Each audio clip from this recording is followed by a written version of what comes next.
start. We'll be there by noon. That's a good line.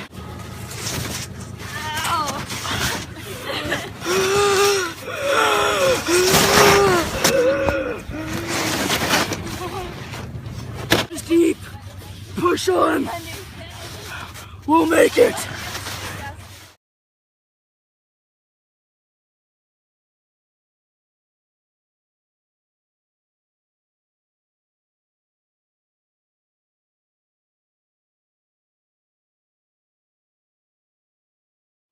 Well, the Hillary step was packed with climbers. I mean, there were no ropes set up and we would have to wait for Sherpas. Well, it soon became pretty evident that we were waiting for a Sherpa who was going to take way too long. So, since waiting was wasting oxygen and energy, Harris, Boo Cream, and myself took the initiative to install all the ropes.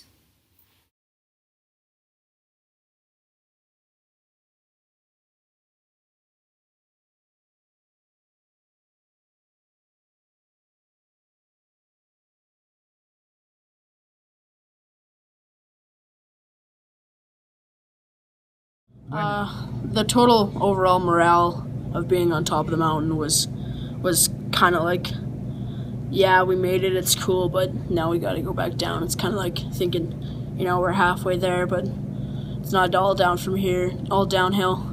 It's really it might be downhill, but really it's uphill. I ended up reaching the summit at 1:25. I stayed till 2. Then I had begun to worry because there was no sign of Fisher. I had no radio to get a hold of either Hall or Fisher, and I knew that the turnaround point was around 2. I stayed on the summit for about an hour. It was very cold. Naturally, it takes your strength. My position was that I would not be good if I stood around freezing, waiting. I would be more useful if I returned to Camp 4 in order to carry oxygen to the returning climbers, or to go up and help them if some became weak during the descent. If you are immobile for too long at that altitude, you lose your strength in the cold, and there you are, unable to do anything.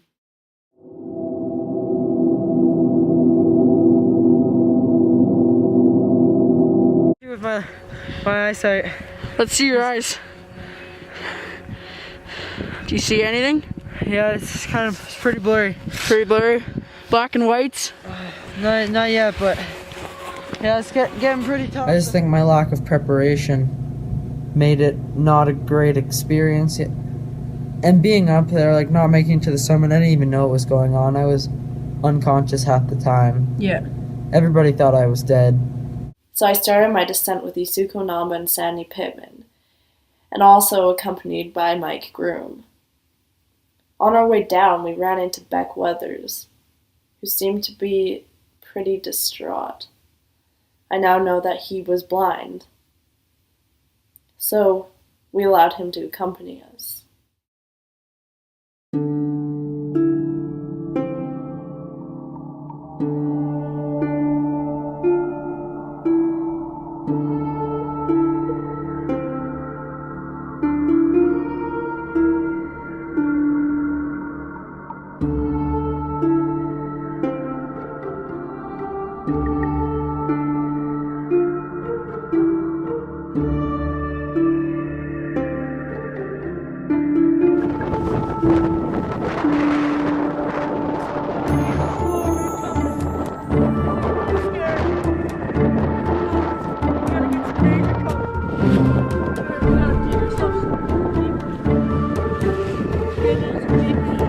When we came to the end of the fixed lines, you have to navigate across the South Col.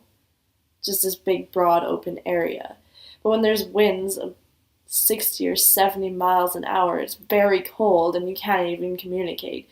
It was total chaos. People are wandering all over the place. I'm yelling at everyone, trying to get them to follow a single leader. Finally, probably around 10 o'clock, I walked over to this real little rise and just felt like I was standing on the edge of the earth. Like there was this giant void just beyond. Oh, that's when I knew that if we kept wandering in the storm, pretty soon we were going to lose somebody. I was exhausted from dragging Yasuko. Charlotte and Sandy were barely able to stand, so I just yelled for everybody to stop and huddle. Well, the minute I saw a break in the storm, I knew we had to move.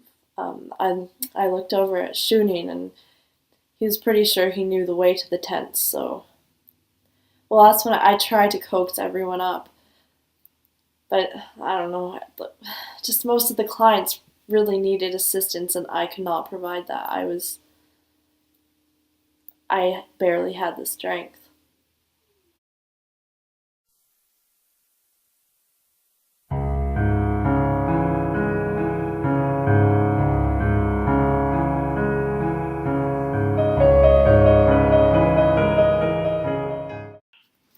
Visibility was maybe a meter. It disappeared altogether. I had a lamp and I began to use oxygen to speed my ascent.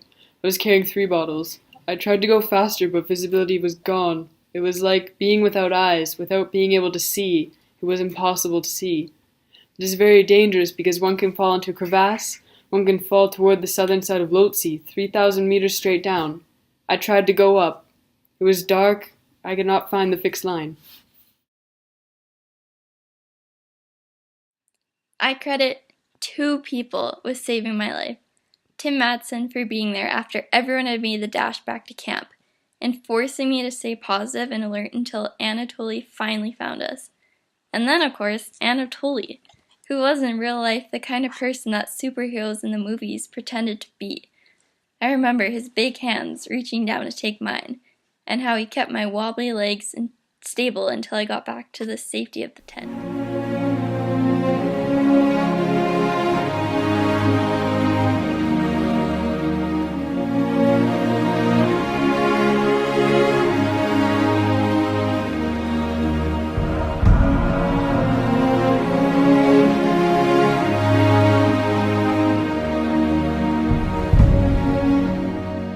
But when I finally came around again, back down after the helicopter evacuation, I realized like what had just happened, and all these innocent people who just wanted to get to the top of the mountain had died. Yeah, it's unfortunate. I feel for their families, and I'm very lucky to still be alive. Yeah. After all that happened. At the time, I was in mourning for the loss of our expedition leader, Scott Fisher, and I was stunned by my own near-death experience. And my husband had filed for divorce a few months before I went to Everest. It was pretty much the worst year of my life. It would be good enough. I thought my experiences would be good enough, but there's nothing that can prepare you for Everest. I mean, you gotta be very knowledgeable. I saw even with the death of the guides that it happens to the best. Yeah, it happens to the best. It has to do with all preparation. I mean, it's still you. Yeah, it's still all part of the game and part of the risks. But I mean, I still love doing it. I'm not going to stop. But I mean, it's all part of the risks. Well, looking back, it doesn't really give me a warm feeling. It's not something I'm necessarily proud of. The truth is tough and it's ugly. We went to the mountain with high expectations of making the summit and coming home happy. And not everybody did. Now the angst has to do with the fact that some accounts that came afterward exasperated issues and drove wedges between people that shouldn't have been driven. But that's secondary. The problem was that people didn't make it off the mountain. People died. And we all feel, I hope, we feel really badly about that. Mountains have the power to call us into their realms, and there, love forever our friends whose great souls were longing for the heights. Do not forget mountaineers who have not returned from the summits.